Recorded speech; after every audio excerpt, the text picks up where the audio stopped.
Hey, Harvest Kids! Happy Sunday to you. I hope you're having a great day. So this Sunday, we're going to talk about Lazarus. There's a couple guys named Lazarus in the Bible, but this guy wanted to know how to follow Jesus.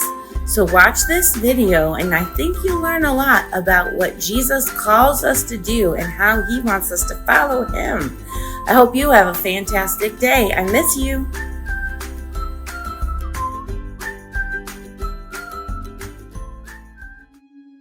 Long ago, there lived a certain rich man whose great wealth allowed him the best of all material things. He owned fine jewelry, lived in a big fancy house, wore the finest clothes, and ate only the best foods money could buy. Along with his riches came many friends and the means to host an endless number of lavish parties. He was the center of attention and the envy of all. This rich man was important, powerful, and wealthy. He had everything. Just outside the East Gate, there lived a poor man named Lazarus. He begged on the streets for what little food he could get, and the only clothes he owned were the torn and tattered rags that hung from his sickly body. Oh, how he longed for the crumbs that fell from the rich man's table, but even the food that no one else cared about was out of his reach. Adding to his misery, the street dogs licked his open sores and fought him for any food he could find. He was despised as one of the dogs. The poor man was unimportant, weak, and needy. He had nothing. One day the poor man died and was taken to heaven.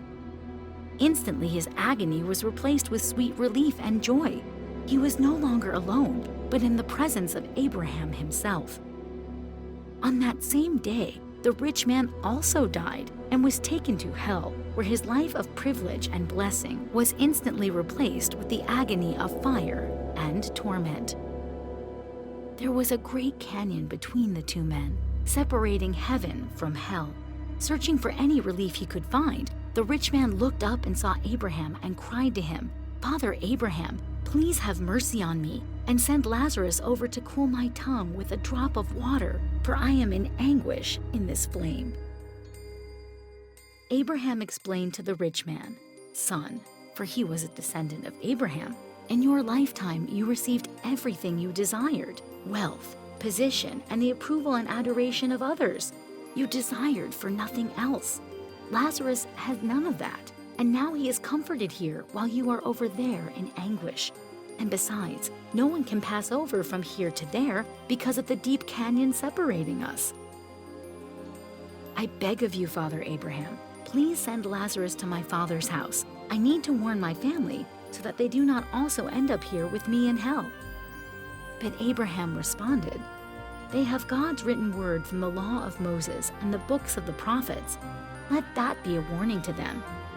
If they do not hear Moses and the prophets, even if Lazarus rises from the dead, it will not convince them of their need to repent." And so, the man who had been rich became poor and miserable, and the man Lazarus, who had been poor, became rich and satisfied forever.